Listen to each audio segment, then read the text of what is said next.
The help of Hashem, we are learning Moed Katan Daf Chav Zayin. We left off on Daf Chav Vav Amid Beis, 7 lines before the bottom of the Amid. We are in middle of learning a Braisa. We're going to conclude the Braisa that's going to share some more detailed halachas regarding Kriya. We're going to learn, going back now to the Mishnah, to the obligation that we no longer practice, but the obligation that's known as Kefiyas Hamita, the overturning of the beds. Now we're going to learn that that's really only for the mourners, the visitors who used to join the mourners. Even during the first meal, that's called Sudas Havra'ah, they would dafka not overturn their beds. We're going to learn again an exception for that. We're going to have on Daf Chav Zayin a very important machloikas. From when do we have the obligation of Kefiyas Hamita? And really, many Rishonim understand that this is going to be a machloikas from when does Avelus begin. Now, I know that practice nowadays, that Avelus begins from Sesimas HaGoylel. We'll speak out again in Rashi Tosfos, different meanings, but it's burial related. We're going to learn that no, according to some Tanoim, that the Hilchas Avelus, that the people, the immediate relatives left the phase of being an oinen and they entered the phase of Avelus at an earlier stage. We're going to learn details of how is one to be buried on Chol HaMoed. Yes, we learned that if God forbid someone loses a relative during Yom Tov, the Shiva only begins after Yom Tov, but the burial has to happen ASAP.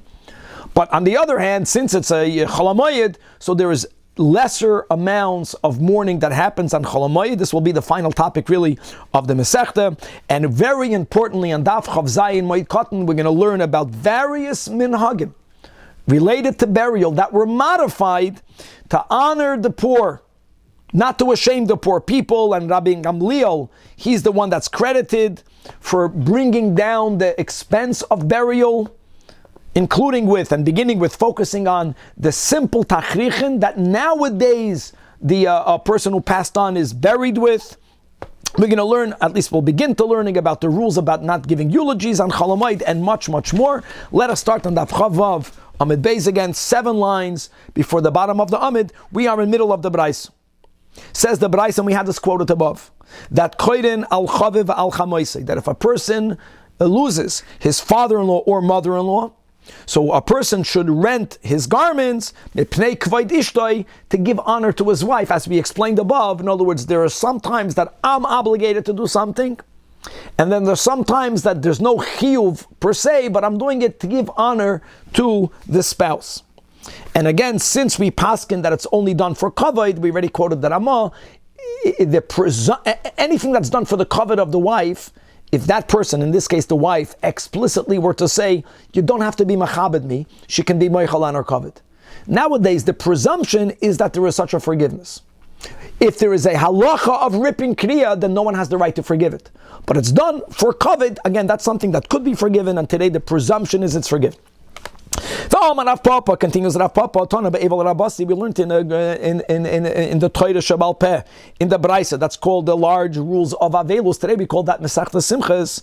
That Avel, a mourner, lo yiniach tinik b'seichekoi, should not hold on, not put a child on his or her lap while they're sitting shiva, because they'll be disgraced. They'll be disgraced because you have to focus on mourning. Now, guys, we're not speaking about, God forbid, a parent, a young parent that's sitting shiva. There they have young children that need a parent. We're speaking about, let's say, a grandfather. This is not the time to play with your grandchild, because, this is a time of mourning. And thank God, a child brings a tremendous amount of simcha, and it's disgraceful. And the nimsa mizgan al abriyas, he'll become disgraced on the people. Okay, nukud. Going back to the Mishnah. The Mishnah wrote ve'ein mavrin al amitoy zekufos, that the people, ella zekufos, that the people that are participating in the Sudas Havra'ah, they must sit on a upright bed. So says the Gemara Tana Rabbanan, we learned in the Brais, how yelech lebeis ha'avad if someone is visiting a mourner's house. Im ha'yali boy gasboy, if the consoler is very friendly, he's a real chaved with the one who's sitting shiva, then even the visitor is allowed and should sit down on this low stool eating the meal together. Yaveru al mitois kafuos. Wow. But this is someone who is a very strong friend with those who are sitting shiva. Now we all know that during these tragic moments, people get closer to each other. especially when someone shows the right kavod, as should happen. But the Gemara wants to clarify that a friendship that's being created now because of this expression of togetherness does not justify sitting on a low bed. Only if there was a prior friendship on that level that we call gasboy, they were very close, then and only then should one sit on the low stool together with the mourners, and that's ve'im la'av. But if they were not previously that close, then yaveru. The other visitors then would join the su'udas havra, but only al mitoy zekufa is not on a low stool, but like the Mishnah says, on a properly propped up bed. Now the Gemara says a story that Rava Isra Be'mils, something bad happened to Rava, means that Rava became a mourner. Abba Bar Marta. Abba Bar Marta is also known sometimes as Abba Bar Manyune. Rava saw Abba come in, so Zikif, he took a bed and he turned it back on the right side for Abba to sit down, like it says in the Mishnah, on a normal bed. Abba Bar Marta, in honor of Rava, feeling that they're very close friends, Kafe flipped it back upside down. So Amar, this is Rava said, Kama leis bei daito lahud tzurah. How this young scholar, referring to Abba, doesn't he doesn't understand an inyan. In other words, yes, we're friends, and maybe you coming to join me will make our friendship even stronger. But that's something that's going to happen from now onwards. We don't have yet this level of friendship that will justify for you sitting on a low bed. Tana Rabbanan, we learned in a Brais. Another din. We're speaking of a person who was on a business trip, and during their trip they found out that someone passed away. Daf Chav Zayin. If they're able to suspend all their business activities, avada. Even if they cannot suspend all of it, they should make an effort to suspend, to minimize it. All right? Then you might. But ve'im lav, here is the heter, that if the person is traveling and they are with other people, so they're not working on their own, you can roll with them. Now Rashi, the top Rashi points out, we're not speaking about a person who again is traveling alone. Since you are traveling and you are with other people, if you are unable to diminish, then with the chevra you have a heter to continue to practice and to do your business. Second line from the top. And like we spoke out in the introduction, that even though the Baraisa is focusing on the Kfiyas Hamita aspect, many Rishonim understand this is just one example. Really, the question is, from when does Shiva begin? Tana Rabbanan, me'emosai koifenas hamitos. When do you begin the laws of Avelos? Says that Rabbi Eliezer, we don't paskin this way, that it is Mishayetze mipesach beisai, the moment the body of the deceased was removed from the house. People passed away at home. Prior to burial, now you begin with Avelos. Rabbi Yeshua disagrees and he says, no, Mishi Yisosem HaGoylol. Now Rashi holds Yisosem, the sealing of the Goylol, or Stimas HaGoylol is referring to the casket. That, as we'll see on Chav Zayin Amud Aleph, that prior to a modification in Jewish practice, we used to in the past not be against an open casket. But from when the casket is closed, never to be reopened, this is prior to burial, that's Rashi's understanding of Stimas HaGoylol. Tosfos holds, no. Stimas HaGoylol has to do with the casket being put in the earth and it being properly covered. With all of the pratim, really you're supposed to cover it fully until the top and not make a little bit of a pile. Then you're supposed to surround the tzuras hakevid with rocks, like all the menagim we have. But it's connected to burial. We paskin, it's connected to burial. That's when the Avelim start saying Kaddish. After the burial ended, Nachan the Beis HaChaim. Now the Gemara says a story. There was a story. Shemeis Rabban Gamliel Hazakein. Many people are goydis. This must have happened with Rabban Gamliel of Yavne, because the other Tanoim were not the colleagues of Rabban Gamliel Hazakein. Be that as it may. Kivan Shiatzim Pesach Beisoy. The moment his body was removed from the house, Omar Lohem.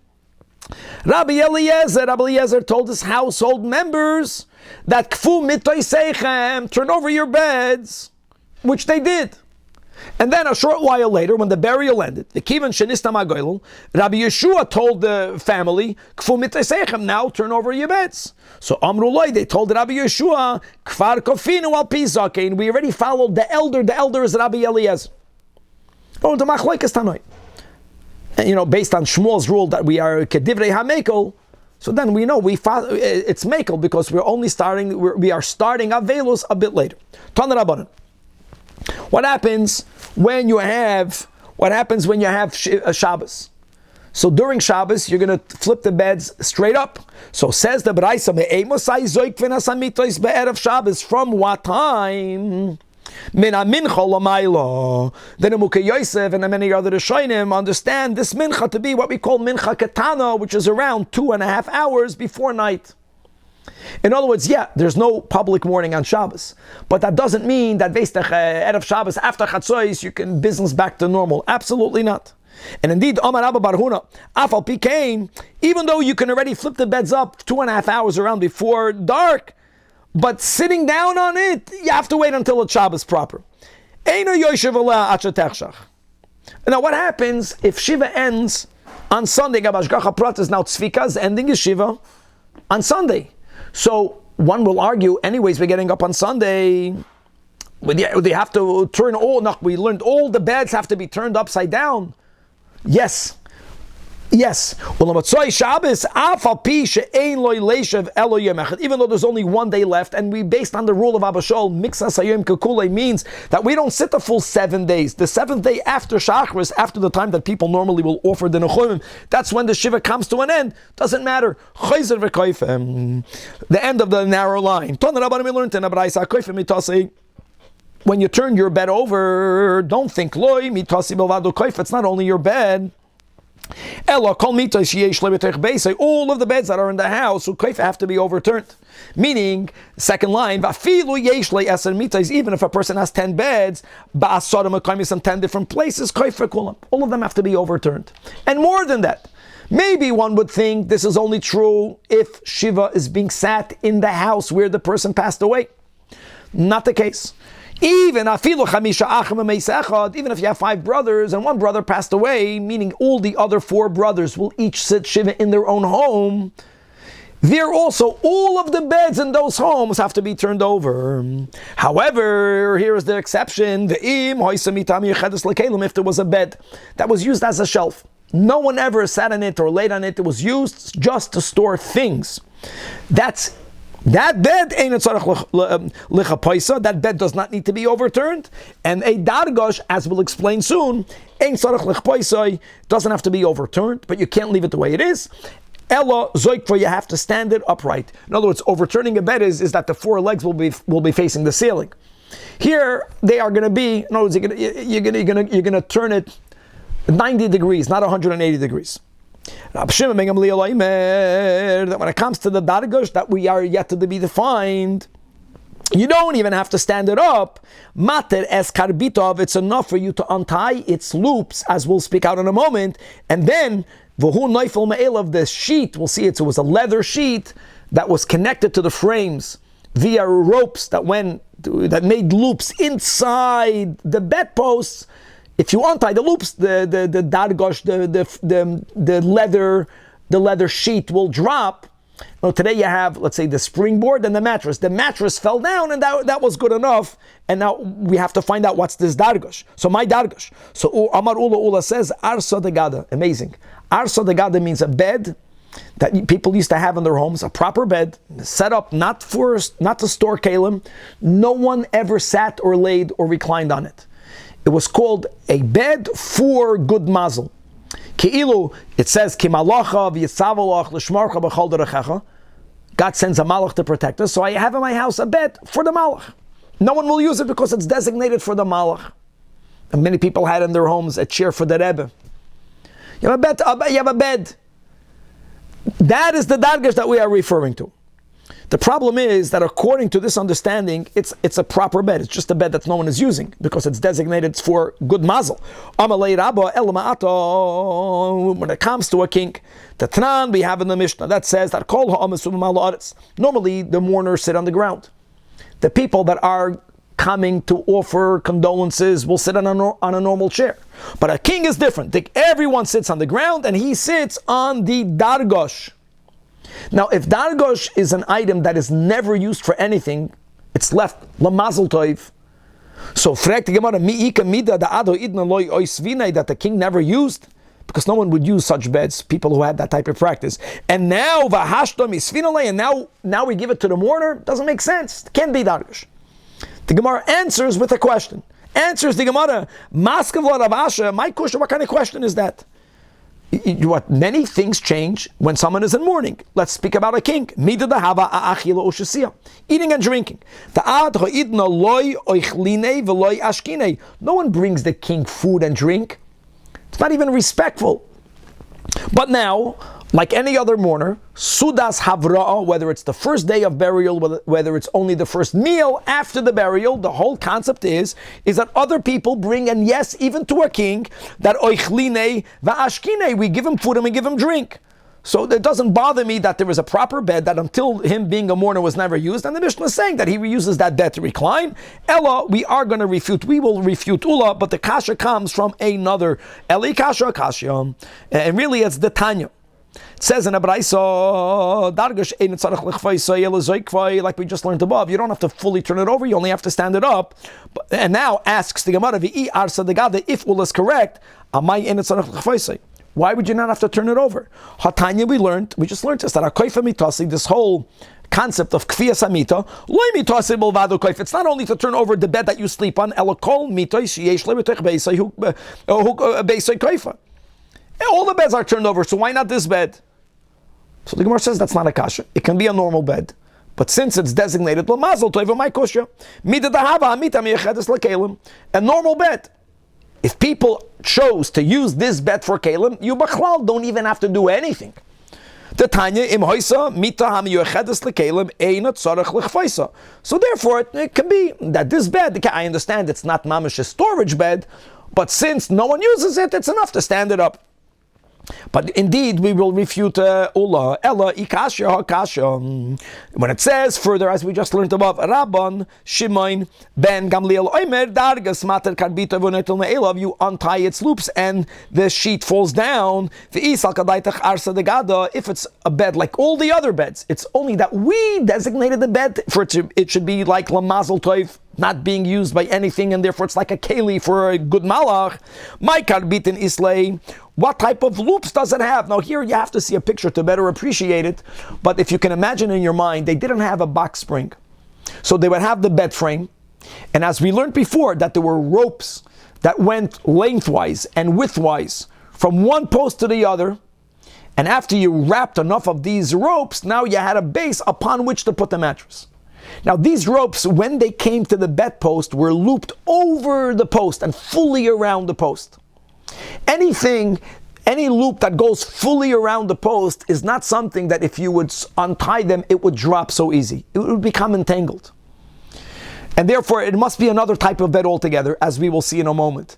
That taka, the dargash type of bed, did not have the ropes that went all the way around the post, but it went inside the height of the post.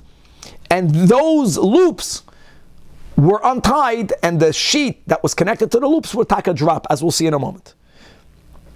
My karbitin islay, there aren't loops, and taka this refutes Ula. So what's this dargosh? So ki asa Ravin, when Ravin came from the Holy Land, Amar leha hum in the Rabbanan ve'raf tachlifa b'amarava shmei, that I want you to know. I once went into the leather maker's market, and they used the word dargosh, and they explained dargosh is arsa d'tzala, a leather sheet bed. No, it's instead of having a proper mattress, there was something special about leather. The leather was extended with ropes. The ropes only went from the edge of the leather through the bedpost, and taka, when you would untie those loops, then the leather sheet would fall, which is why Rabban Shimon ben Gamliel holds that that's all you need to do.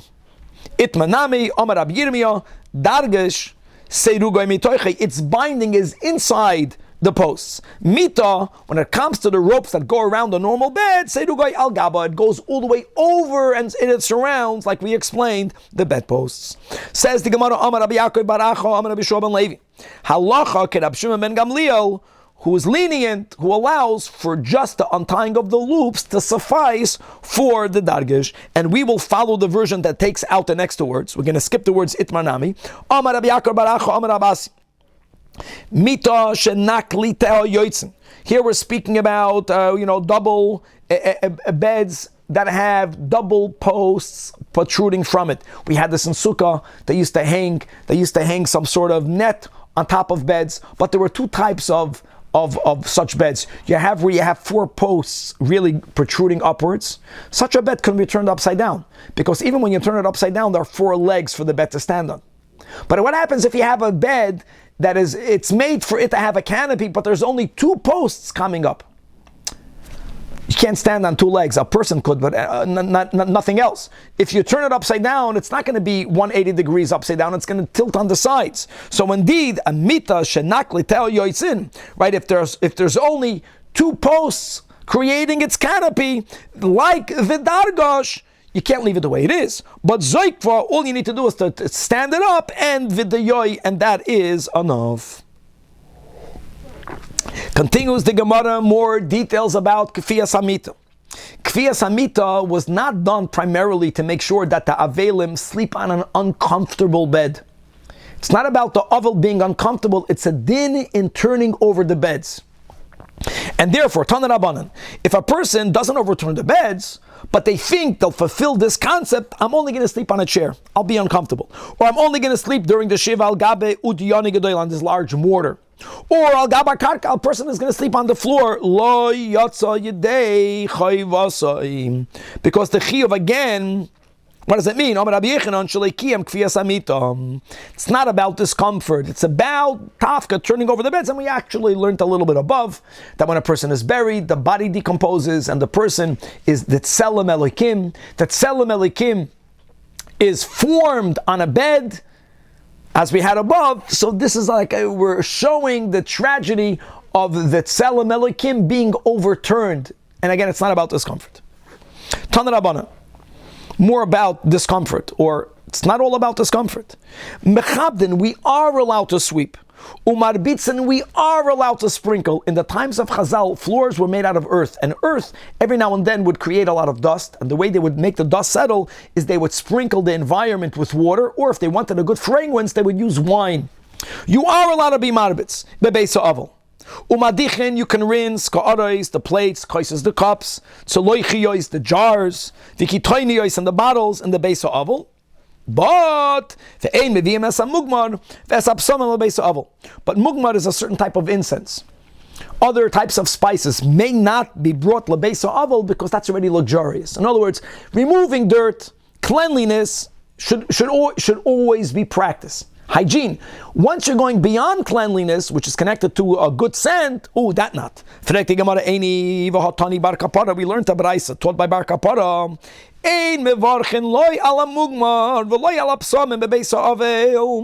Mugmar, we're not speaking about Havdalah. We're speaking about whenever they would bring incense or psamim. Now, during the week, you got to make a bracha. The bracha is not made the Beisa Avel. The fact that he was emphasizing the bracha over, that implies it's only you don't make a bracha, not a barha asuye maisa, but you are allowed to bring it in.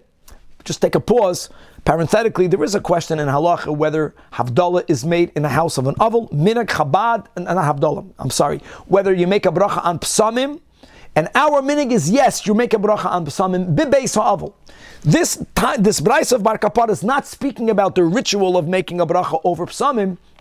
Speaking about Bechlal, that when you bring something that smells good in the house of an avel, you don't make a bracha. Now this has to be explained. Why wouldn't you make a bracha? So everything will be answered. Says the Gemara like Kash. In the room where the avel is sleeping, that is where we learn the din that you don't even bring in incense. You don't even bring in spices. In the home, in the area, in the living room, in the part of the house where everyone is gathering to offer words of nechumim, here there's a problem. People sometimes don't smell good. And especially then, they used to bathe once a week, L'Kavat Shabbos, which was a lot more than the other people's. But, so when you have a large gathering of people, there was a bad odor. And to mask a bad odor, you are allowed to bring in psamim and mugmar. Now you understand why you don't make a bracha. Because the bracha over psamim is not psamim like deodorant, which is made primarily to mask a bad odor. That doesn't justify a bracha. And that is allowed. But once you don't have to mask a bad odor, it's about adding something pleasant. That's something that should not be practiced. Bebeis Avel says the Mishnah. Let's go. Freilach ein moilichen lebeis Avel. Anything that's being brought into the house of the mourner. Now we are beginning with Sudas Havra, because now we mentioned about when Avelus begins, and food taka should not be out of the pocket of the mourners, it's brought from the outside.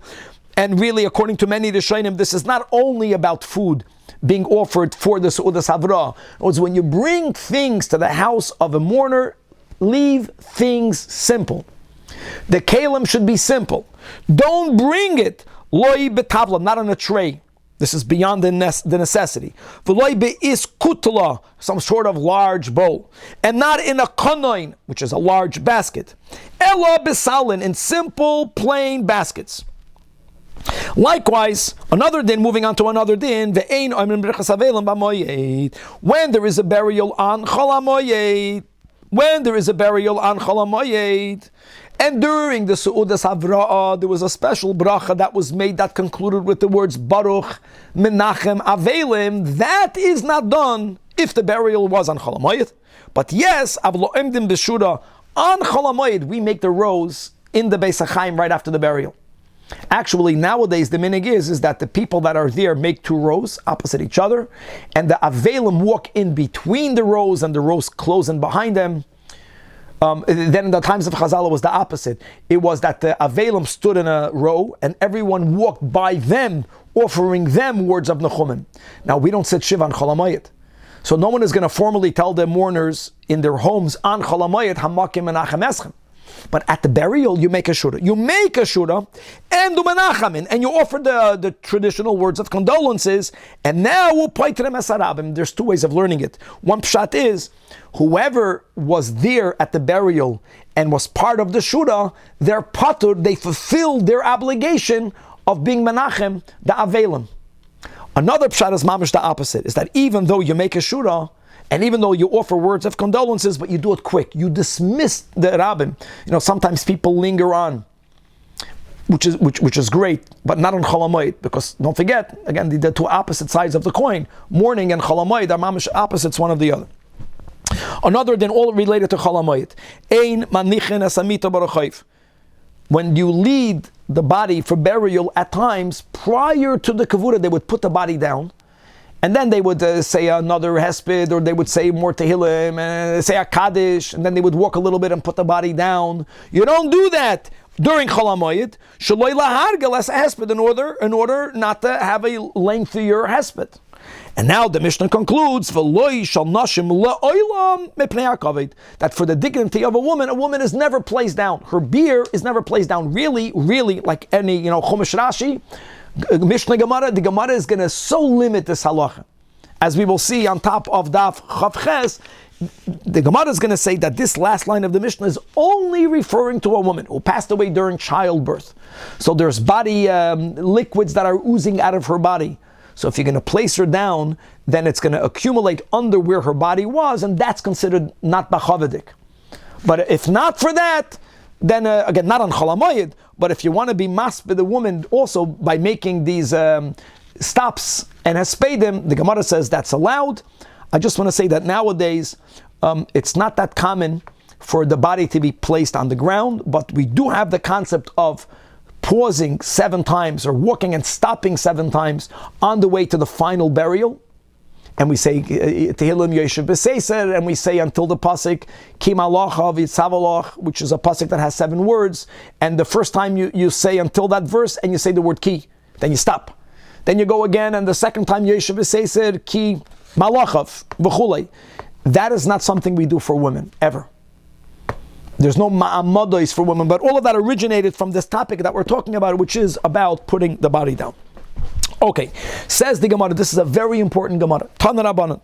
We learned in Abraisa that Bereshayna originally, that when people would bring stuff, food, for example, to the house of a mourner, so how would they bring it? It depends. Ashirim, if it was a wealthy family, and the people are wealthy, menachamim, they would bring it, they would bring it in golden or silver baskets. Only the aniyim had food brought to them. Besali nitzarim shalarava kalufa. This is the cheapest basket made out of peeled willow twigs. Problem is that v'hoya aniyim mispaishim. Poor people felt embarrassed. So they made a takana. Hiskinu sheyu hakoil meviim. Everyone should bring food only besali nitzarim shalarava kalufa, to give honor to the aniyim.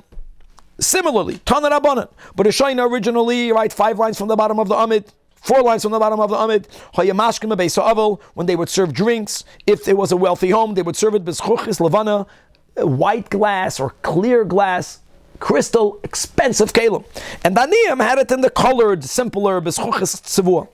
And again, V'hoyaniyim Espaishim, poor people felt embarrassed. So they made a takana that Shiyu HaKoil Mashkin only Beschuchis Tzivua.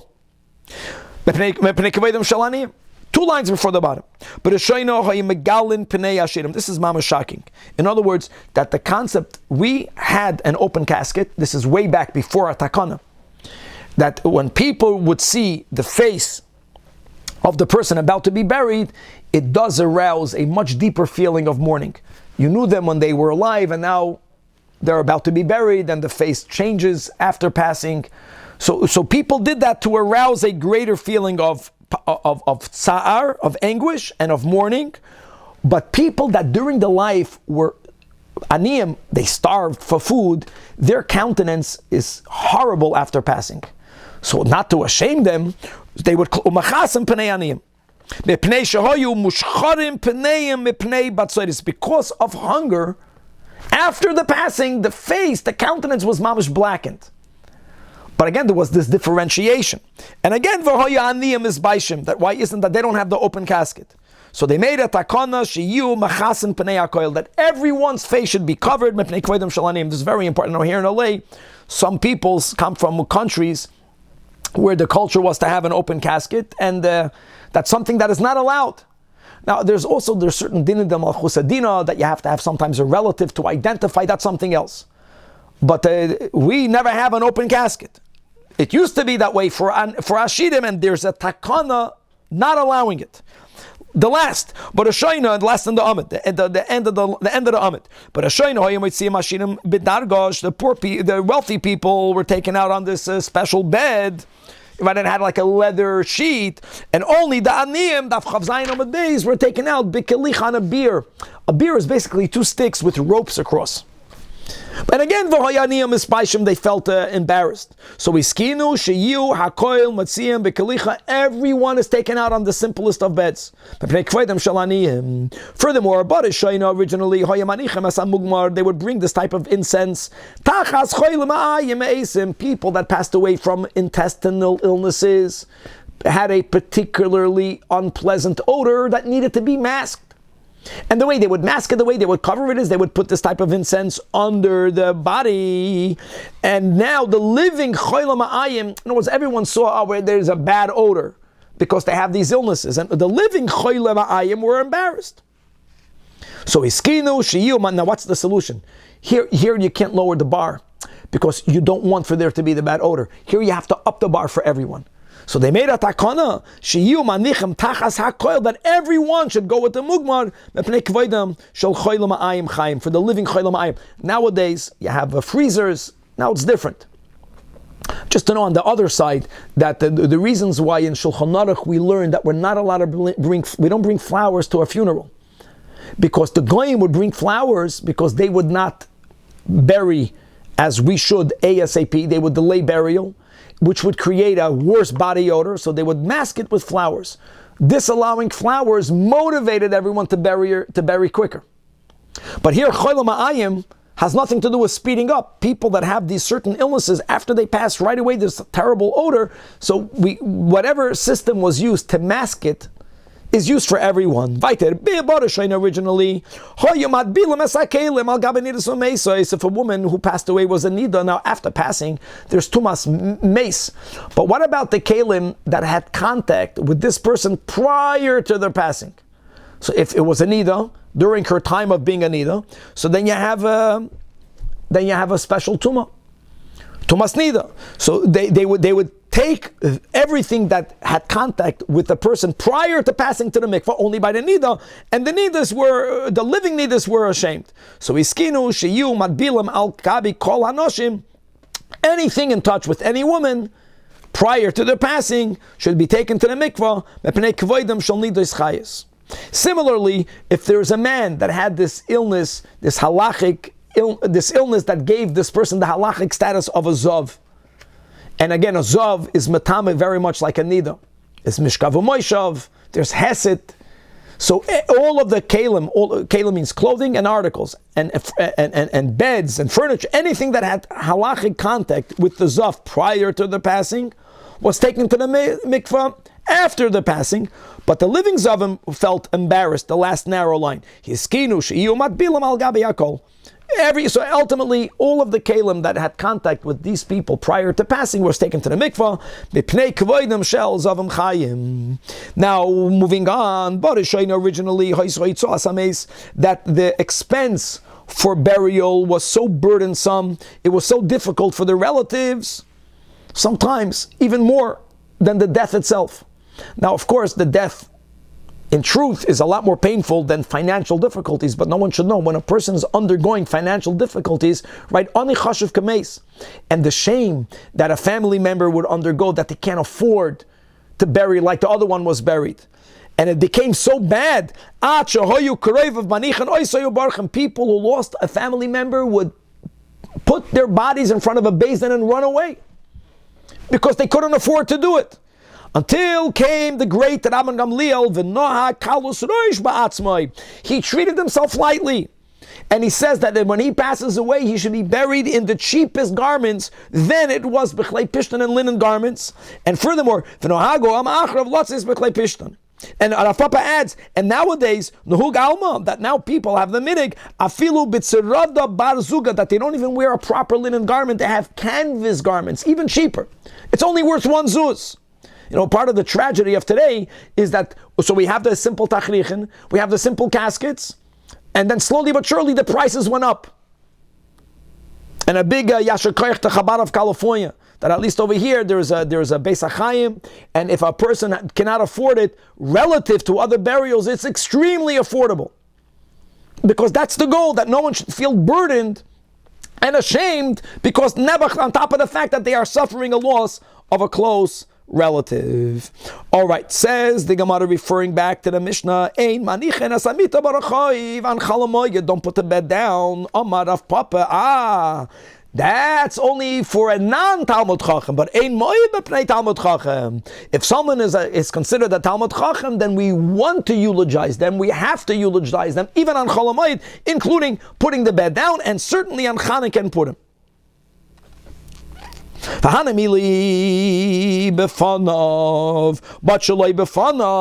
if the person who passed away, even the Talmud Chacham is not present, we found out that a Talmud Chacham passed away, then not on Cholamoid, not on Chanukah and Purim, not on Rosh Chodesh, but Shaloi b'fanav loy. Eini asks the Gemara of Rav Kahana, gave a eulogy when he found out that Rab Zvid of Naradah passed away, but Rav Kahana did not give the eulogy in Naradah, which is where he was buried. He gave the eulogy in Pum Nahara. And he gave it on Cholamoyed, Shaloi b'fanav. So Amar Rav Papi, no. Yom Shmuah Avo Kapanav Dami. That's when you find out, which is what happened in that case. Rav Kahana found out on Cholamoyed that Rab Zvid passed away. Right then you can give a eulogy, even Shaloi b'fanav.